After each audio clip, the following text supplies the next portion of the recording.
Hello everyone. Fluid mechanics के कुछ question लेते हैं हम लोग। इफ्लेक्स वेलोसिटी हम लोगों ने सीखी थी। हमने बताया था इफ्लेक्स वेलोसिटी का फार्मूला ये होता है डेरिवेशन में बर्नौली वगैरह लगा करके। कोई बर्तन में पानी है और या कोई भी फ्लूइड है और यहाँ से वो बाहर निकल रहा है। यहाँ से वाटर की जो फ्री सरफेस है वहाँ से h डेप्थ में हमने होल कर रखा है ए एरिया का, स्मॉल ए एरिया, यहाँ एरिया कैपिटल ए है। यहाँ से जो फ्लूइड निकलता था उसकी जो वेलोसिटी होती थी √2gh है ना। तो जब भी ये वाटर या कोई भी फ्लूइड जैसे बाहर निकलेगा तो बैकवर्ड डायरेक्शन में इस वेसल पे एक फोर्स लगाएगा जिसको हम कहते हैं फोर्स ऑफ रिएक्शन। अब फोर्स क्यों लगाता है? क्योंकि जो हमारा लिक्विड है जो बाहर निकल रहा है उसके मोमेंटम में चेंज आता है। तो लिक्विड के मोमेंटम में चेंज आया, दैट मीन्स पे फोर्स लगा, ठीक है। और उसने किस पे लगाया? वेसल पे। तो यहाँ पर एक्शन रिएक्शन फोर्स काम करता है। फ्लूइड पे ये वेसल फोर्स लगाता है आगे की तरफ, और जैसे कि हमारा रॉकेट प्रोपल्शन में होता है, ठीक है, रॉकेट जो जाता है उसमें एक्शन रिएक्शन न्यूटन का थर्ड लॉ अप्लाई होता है, वैसे यहाँ पर थर्ड लॉ अप्लाई होगा। जैसे आप बबल को किसी बलून को फुलाइए और बांध करके उसमें हल्का पिन छेद कर दीजिए और छोड़ दीजिए तो बड़ी तेजी से भागता है। तो किस वजह से भागता है? फोर्स ऑफ रिएक्शन की वजह से। ओके, वैसे ये वेसल है। यहाँ से किसी स्पीड से जब भी वाटर बाहर निकलेगा तो इस पे एक रिएक्शन फोर्स पीछे की तरफ काम करेगा। क्यों? क्योंकि वाटर के मोमेंटम में चेंज आ रहा है, वाटर पे फोर्स इधर लग रहा है, ठीक है। तो वेसल पे फोर्स किधर लगेगा? इधर, एक्शन रिएक्शन। ओके, फोर्स क्यों लगा? क्योंकि वाटर के मोमेंटम में चेंज आया। और हम जानते हैं फोर्स क्या होता है। फोर्स हम जानते हैं rate of change of momentum, dp/dv, ठीक है। ये न्यूटन का सेकंड लॉ है अपना, dp/dt। ये फोर्स काम करता है। तो यहाँ पर देखिए, अगर आप यहाँ लिक्विड की वेलोसिटी 0 है और यहाँ से अचानक यहाँ पर कितनी हो गई? √2gh, तेजी से निकलता है यहाँ से। तो यहाँ पर वेलोसिटी है, यहाँ पर 0 है, तो यहाँ पर मोमेंटम हो जाएगा mv। यहाँ पर कितना हो जाएगा? 0। तो चेंज इन मोमेंटम कितना आया?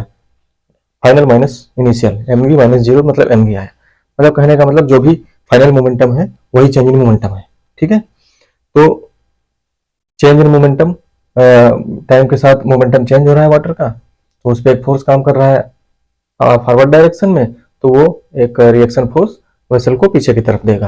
अब वो कितना फोर्स होगा इसी से हम लोग निकालते हैं, है ना। F इक्वल्स टू क्या होता है? dp/dt। और ये हमें पता है यहाँ से जो वाटर निकल रहा है उसका रेट क्या है। रेट को हम कैसे लिखते हैं? रेट को लिखते हैं dv/dt। और ये हम जानते हैं कंटिन्यूटी इक्वेशन से क्या होता है? Area of cross section into velocity. तो area of cross section a है और वेलोसिटी कितनी है? v। तो ये dv/dt हो गया। अब यहाँ पर देखिए हम लोग क्या करेंगे, ये हम लोग p को mv अगर रख दें तो d/dt हो गया अपना, यहाँ पर mv हो गया, ठीक है। m को हमने बाहर ले लिया। मान लेते हैं इस क्रॉस सेक्शन से 1 सेकेंड में छोटा सा मास बाहर होता है। तो अभी देखो इसका मतलब समझ में आएगा। इसको हमने ऐसे लिखा, p की जगह mv लिखा, तो इसको इस तरीके से लिख सकते हैं। v क्या है? वेलोसिटी, ठीक है। ये वॉल्यूम वाला v नहीं है, वॉल्यूम वाला v कैपिटल V है, स्मॉल v लिखते हैं ये, ठीक है। तो इस क्रॉस सेक्शन पे यहाँ पे कितनी स्पीड से निकल रहा है? v स्पीड से निकल रहा है, ठीक है। हमने बताया था ये v स्पीड अचानक से चेंज नहीं होती है, ग्रेजुअली चेंज होती है, क्योंकि ये लेवल धीरे धीरे धीरे नीचे आता है। h का बहुत ही ग्रेजुअल चेंज होता है, तो स्पीड भी बहुत धीमे चेंज होती है, बहुत जल्दी चेंज नहीं होती है, ठीक। तो for time being dt time के लिए हम इस वेलोसिटी को कांस्टेंट मान सकते हैं। तो ये v बाहर आ जाएगा, तो ये हो जाएगा dm/dt। ओके जी। और मास हम जानते हैं वॉल्यूम इनटू डेंसिटी होता है, तो डेंसिटी ऑफ वाटर जो भी होगी कहीं पर भी वो कांस्टेंट है हर जगह। तो v इंटू, तो मास को हम लिख लेंगे क्या? Rho into volume, volume into density, ये आ गया। डेंसिटी तो कांस्टेंट रहेगी हर जगह, तो रो इंटू v आ गया। ये क्या आ जाएगा? dv/dt। ये रेट ऑफ चेंज ऑफ या rate of flow of liquid आ गया। और rate of flow of liquid जानते हैं कंटिन्यूटी इक्वेशन से, ठीक है। तो rho into v into av, तो क्या बन गया अपना? रो av²। ये एक्सप्रेशन आपको याद रखना चाहिए, वेरी इंपॉर्टेंट। इस पे क्वेश्चंस काफी पूछे गए। मतलब कि रिएक्शन फोर्स जो लगेगा इस वेसल पे बैकवर्ड डायरेक्शन में, इस डायरेक्शन में एक फोर्स लगेगा, वो कितना होगा? Density into area of opening into square of speed at the opening. Okay, ये कहानी है। तो रो ए वी स्क्वायर ऐसे याद रखना है। ओके, अब क्वेश्चन देखते हैं कुछ। जैसे पहला क्वेश्चन जो हमने बना रखा है फर्स्ट, ये 3 फिगर्स बने हुए। फर्स्ट फिगर में ये है कि एक वेसल रखा हुआ है और ये स्मूथ सरफेस पे रखा हुआ है। इसमें ये वाटर भरा हुआ है या कोई भी लिक्विड भरा हुआ है, फ्लूइड भरा हुआ है। h/3 डेप्थ पे हमने एक होल किया हुआ है सेम ओपनिंग का। एरिया क्रॉस सेक्शन स्मॉल है यहाँ भी, और एक 2h/3 पे किया हुआ है। ठीक है, और टोटल हाइट है h। तो हमें h के टर्म में बताना है, इसकी डेंसिटी अपनी फ्लूइड की रो है, इसका एरिया क्रॉस सेक्शन a है, इनके टर्म में बताना है कि इस वेसल पे कितना फोर्स काम करेगा। तो ये तो बड़ा सिंपल है। ये वाली ओपनिंग से जो बाहर निकलेगा वाटर, वो किधर फोर्स लगाएगा? इस डायरेक्शन में। ठीक है, ये इस डायरेक्शन में लगेगा, इसको हम कहेंगे F1। ओके, और इधर वाटर निकलेगा, ये लगाएगा इधर वेसल पे, इसको कहेंगे F2। तो कौन सा ज्यादा होगा? अभी आपने देखा रो ए वी स्क्वायर, ये फोर्स का एक्सप्रेशन था, जिसमें रो ए तो कांस्टेंट है, एरिया क्रॉस सेक्शन इस वाले का ओपनिंग्स का, और रो भी कांस्टेंट है, वी पे डिपेंडेंसी है। तो वी कब ज्यादा होगा? जब डेप्थ ज्यादा होगी, क्योंकि वी क्या होता है? √2gh। तो इसकी डेप्थ h/3 है, इसकी 2h/3 है। तो यहाँ पर फोर्स ये वाला इधर को जो लगाएगा F2, वो ज्यादा लगाएगा। तो इसका मतलब हम लिख सकते हैं net force F2 minus F1। अब हमने एक्सप्रेशन रख दिया, F2 क्या होगा?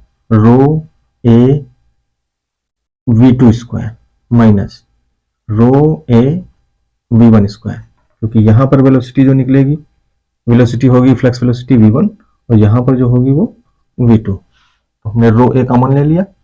V2 स्क्वायर कितना होगा? कितनी डेप्थ पे है? 2gh। तो स्क्वायर हट जाएगा, स्क्वायर है तो रूट हट जाएगा, क्योंकि √2gh होता है। तो हो जाएगा 2g, कितनी डेप्थ पे है? 2h/3 माइनस यहाँ भी वी स्क्वायर की वैल्यू 2gh, यहाँ की h कितनी डेप्थ पे है? h/3। तो gh/3 कॉमन ले लीजिए, रो ए gh/3, gh/3, तो 4 बचा, gh/3 -2, तो ये 2 इसमें आ जाएगा, हो जाएगा 2/3 रो ए gh। तो इतना फोर्स इस वेसल पे इस डायरेक्शन में काम करेगा। ठीक है, तो एक सिंपल क्वेश्चन था। दूसरा ये देखिए, इसमें क्या कहा गया है? इसमें ये कहा गया है, ये एक वेसल है और इसको एक लाइट थ्रेड से ऐसे यहाँ सपोर्ट दे करके ऐसे हैंग कर दिया गया है, और इसमें कोई लिक्विड भरा हुआ है। ठीक है, और यहाँ पर 2 पाइप्स लगाए गए हैं, एक इधर एक इधर। कितनी डेप्थ पे? h/2, और इनके ओपनिंग्स का जो एरिया है स्मॉल ए है, यहाँ कैपिटल ए होगा। ठीक है, और वेसल की रेडियस r है, कैपिटल R। तो जैसे ही इन दोनों ओपनिंग्स को खोला जाता है, तो पूछा गया है इस पे टॉर्क कितना काम करेगा। ठीक है, ये ओपनिंग मैंने उल्टा बना दी, इसको ऐसे देखो, अदरवाइज टॉर्क 0 हो जाएगा।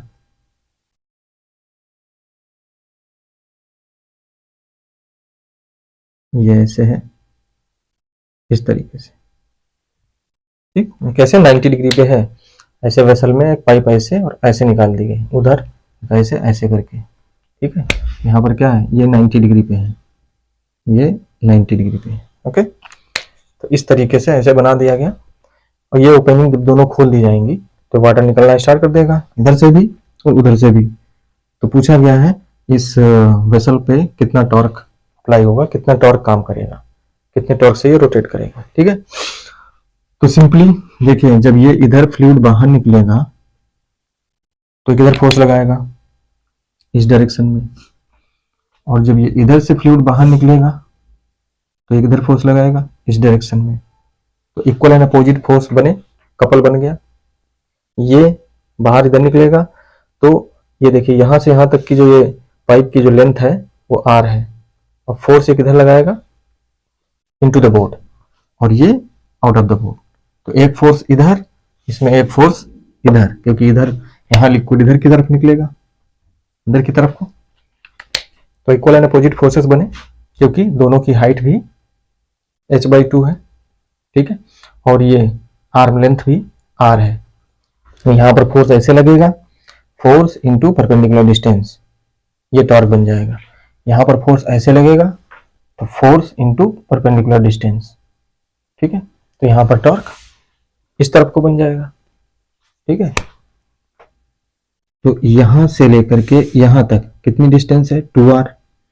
तो हमारी जो फोर्स की आर्म टोटल हो गई, कपल आर्म, वो 2r हो गई, ठीक है। तो हम अगर ये करें, हाँ देखिए समझने वाली बात है, ये r यहां तक है, ये r, तो आ जाएगी आपकी 2r और 2r 4r आ जाएगी कपल आर्म। फोर्स कहाँ लग रहा है, फोर्स यहाँ पे लग रहा है। ये पाइप ऐसे है, बाहर को वाटर निकल रहा है और ऐसे धक्का देगा अंदर को। ये पाइप ऐसे अंदर को है, बाहर उधर निकलेगा वाटर, तो ऐसे धक्का देगा और इस तरफ को धक्का देगा। इतनी पाइप इधर यहाँ बेंड है यहाँ तक, तो ये r बनी और ये टोटल बर्तन की 2r फिर r। ओके, तो कहने का मतलब इक्वल एंड अपोजिट फोर्सेस तो मिल गए कपल, और दोनों फोर्सेस के बीच की डिस्टेंस टोटल कितनी हुई, r 2r r 4r distance हुई। तो हम जानते हैं कपल के केस में दो इक्वल एंड अपोजिट फोर्सेस जब काम करते हैं इस तरीके से, ये F, ये भी F, और बीच की अगर डिस्टेंस हमारी d है तो टॉर्क कितना हो जाता है, कोई एक फोर्स ले लीजिए इनटू बीच की डिस्टेंस FD। तो F हम जानते हैं कितना काम करेगा, F वही अपना यहाँ पर कितना होगा, F rho A V square, ठीक है, रो ए वी स्क्वायर 2gh हो जाएगा। तो 2gh कितना है, h/2, h/2, तो ये आ गया इतना, कितना आ जाएगा, रो ए जी एच, ठीक है, रो ए और जी एच, इतना फोर्स काम करेगा। और यहाँ पर d की वैल्यू कितनी है, d की वैल्यू है 4r, मल्टीप्लाई कर दो यहाँ पर, तो टॉर्क हमारा कितना बन जाएगा, टॉर्क बन जाएगा 4r into rho A G H, ये 4 times row A G H R. इतना टॉर्क इस वेसल पे काम करेगा और रोटेट करना स्टार्ट कर देगा जैसे ही दोनों ओपनिंग्स आप ओपन करोगे। नेक्स्ट देखिए, ये 2021 में आया है,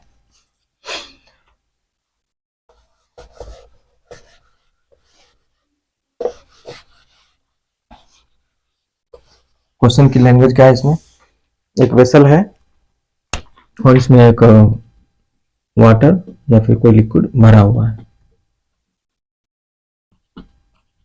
वेसल का क्रॉस सेक्शनल एरिया ए है और ओपनिंग का स्मॉल ए है। ये रफ सरफेस है। इन्होंने कहा जैसे हम इसको बॉटम पे ये होल किया हुआ है, जो खोलेंगे वाटर बाहर निकलेगा। तो ये बताइए कि मिनिमम वैल्यू ऑफ म्यू कितनी होनी चाहिए, minimum value of coefficient of friction पूछा गया है, ताकि ये स्टेशनरी रहे। मतलब the minimum value of coefficient of friction to prevent this vessel to slide at this surface, to prevent from sliding, मतलब इस पे स्लाइड करना ना स्टार्ट कर दे। कहने का मतलब ये है कोफिशिएंट ऑफ फ्रिक्शन की मिनिमम वैल्यू बतानी है, so that this vessel can not slide at this surface, या यूं कहें to prevent the sliding of this vessel on this rough surface, find the minimum value of coefficient of friction. ये question है, ठीक है। तो हम जानते हैं फोर्स कितना काम करता है, फोर्स वही अपना rho A V square, rho A density इसकी दे रखी है सब, ठीक है, ओके। और इसकी चलो निकालते, रो ए और इतने दिया हुआ, ठीक है। कहने का मतलब हमने डेंसिटी ले ली इसको, अब इन्हीं के टर्म में हमें आंसर बताना था, ओके। तो ये तो हमें पता है रो ए वी स्क्वायर, और वी स्क्वायर कितना हो जाएगा, इसकी हाइट जो भी है मान लेते हैं कितनी है, हमने अपनी तरफ से क्या माना, डेंसिटी मानी और एच माना, तो ये कहीं ना कहीं गायब हो जाएंगे, ठीक है। चलिए ठीक है, तो रो ए वी, अब वी स्क्वायर यहाँ जो वेलोसिटी ये निकलेगी, वी स्क्वायर कितना हो जाएगा 2gh, जितनी डेप्थ पे ये होल है ये हो जाएगा 2gh। ठीक है, रो ए वी स्क्वायर हमने निकाल लिया, ये फोर्स काम करेगा। ठीक है, ये फोर्स इस वेसल पे इस डायरेक्शन में काम करेगा, तो ये इस पे स्लाइड करने की कोशिश करेगा। जैसे ही स्लाइड करने की कोशिश करना स्टार्ट करेगा, फ्रिक्शन यहाँ पर डेवलप हो जाएगा, फ्रिक्शन इस तरफ को करने की कोशिश करेगा। ठीक है, लेकिन फ्रिक्शन की एक मैक्सिमम वैल्यू होती है। ठीक है, वो हम अप्लाई कर देंगे, तब तक ये रोक सकता है। उसके बाद अगर उससे ज्यादा फोर्स काम कर रहा है इधर को, तो फ्रिक्शन रोक नहीं पाएगा। ठीक है, उसी से हमारी मिनिमम वैल्यू आनी है, किससे, जो हम लिमिटिंग कंडीशन लेते हैं अपनी फ्रिक्शनल फोर्स की। तो लिमिटिंग फ्रिक्शन क्या होता है, जो हमारा फ्रिक्शन है उसकी value less than or equals to क्या होती है, म्यू इनटू नॉर्मल रिएक्शन। ठीक है, ये हमारा हम जानते हैं। अब इसी कंडीशन से हमारी मिनिमम वैल्यू ऑफ म्यू आ जाएगी। कहने का मतलब समझ में? ठीक है, जैसे ही ये फोर्स इधर लगेगा तो ये रफ सरफेस है, फ्रिक्शन इधर को काम करेगा। ओके, और इस पे स्लाइड ना हो उसके लिए मैक्सिमम वैल्यू ऑफ फ्रिक्शन कितनी हो सकती है, म्यू एन। ठीक है, और मिनिमम वैल्यू ऑफ म्यू कितना होगा, एफ बाई एन। सिंपल सी बात है। तो यहां से हम अगर करें तो ये म्यू क्या आएगा, म्यू आएगा greater than equals to F by normal reaction.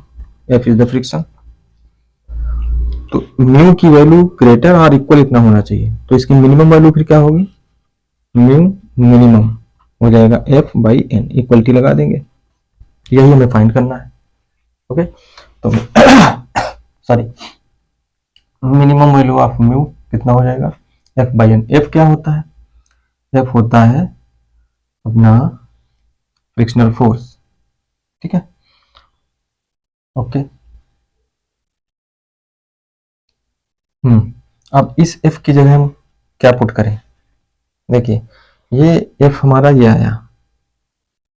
ठीक है, और ये एफ जो है जो बन रहा है यही हमारा क्या बन जाएगा, फ्रिक्शनल फोर्स, क्योंकि ये स्लाइड नहीं कर रहा है। ओके, तो उस समय जो भी फ्रिक्शन इस तरफ को डेवलप होगा उस तरफ को, ठीक है, ये इधर स्लाइड करना चाहेगा इस वाले फोर्स की वजह से जो इस लिक्विड ने लगाया इस तरफ को, तो फ्रिक्शन डेवलप होगा इस तरफ को, तो ये एफ जो है इसके बराबर हो जाएगा। ठीक है, मैक्सिमम, तो एफ की वैल्यू क्या बन जाएगी फिर, एफ, यही एफ क्या बन जाएगा अपना, फ्रिक्शनल फोर्स बन जाएगा। तो देखिए एफ को क्या रखेंगे हम लोग, rho A two rho A G H upon N. N क्या होगा, एन की वैल्यू क्या होगी एम जी, पूरा ये जो लिक्विड वेट है वो हम यहाँ पर रखेंगे। ठीक है, वेट कितना हो जाएगा m इंटू जी, मास कितना होगा वॉल्यूम इंटू डेंसिटी, तो डेंसिटी हमने यहाँ लिख ली, वॉल्यूम यहाँ लिख लिया। वॉल्यूम क्या होगा cross sectional area into height, cross sectional area into height, सब कुछ कटने वाला है। क्या बचा हमारे पास, h cancel, g cancel, rho cancel, बचा क्या हमारे पास 2a अपॉन a। ये minimum value of frictional force आ गई, कोएफिशिएंट ऑफ फ्रिक्शन आ गई। ठीक है, तो कहने का मतलब यही है कि अगर स्लाइडिंग नहीं होनी है तो जो भी ये रिएक्शन फोर्स काम कर रहा है वो लिमिटिंग फ्रिक्शन के बराबर हो जाएगा। ठीक है, लिमिटिंग फ्रिक्शन की वैल्यू क्या होती है म्यू इंटू एन, बस वहीं से हमने इसको ही क्या पुट कर दिया म्यू इंटू एन। यही जो एफ है, यही फ्रिक्शनल फोर्स होगा, लिमिटिंग फ्रिक्शन, और this should be less than equal to mu N. बस यहीं से मिनिमम वैल्यू आ गई, मिनिमम वैल्यू के लिए हम इक्वलिटी लगा देंगे, बस कहानी खत्म। ओके, तो यहीं से mu equal to F by N. Okay, frictional force external force के बराबर होगा क्योंकि स्लाइडिंग नहीं हो रही है और वो मैक्सिमम वाला लिमिटिंग फ्रिक्शन काम कर रहा होगा उस समय। ओके, तो वो किसके बराबर हो जाएगा, यही एक्सटर्नल फोर्स जो लग रहा है। स्लाइडिंग नहीं है, जीरो एक्सीलरेशन है, तो दोनों फोर्स इक्वल, दैट मीन्स ये हो जाएगा अपना एफ जो होगा वो एफ के बराबर हो जाएगा। वैल्यू पुट कर देंगे एफ की वैल्यू और नॉर्मल रिएक्शन की वैल्यू। ये नॉर्मल रिएक्शन कितना देगा, पूरा लिक्विड का वेट, वो mg होगा। ठीक है, m को क्या लिखा मास को वॉल्यूम इनटू मास को लिखा हमने वॉल्यूम इनटू डेंसिटी, तो वॉल्यूम इनटू डेंसिटी कर दिया, सारी वैल्यू पुट कर दिया गया। ठीक है, जो भी रिएक्शन होगा ये एन, वो एन कितना होगा, mg के बराबर होगा ना, ये चीज तो समझ ही रहे होंगे। मास को वॉल्यूम इनटू डेंसिटी इनटू जी, ठीक है, और वॉल्यूम क्या होगा, area cross sectional into height. Cylindrical है, सिलेंडर का एरिया हम जानते हैं कितना होता है, पाई आर स्क्वायर एच, तो पाई आर स्क्वायर की जगह ए हो गया, ए इंटू एच, तो वी की जगह ए एच रख दिया, सारा कैंसिल होके हमारे पास दो ही क्वेश्चन में पैरामीटर दिए हुए थे, कैपिटल ए स्मॉल ए, उन्हीं के टर्म में अपना ये आंसर है, यही आंसर है 2a/a। 4 ऑप्शन दिए हुए हैं, इसमें से ऑप्शन सही हो जाएगा। बाकी और देखते हैं हम लोग। Thank you.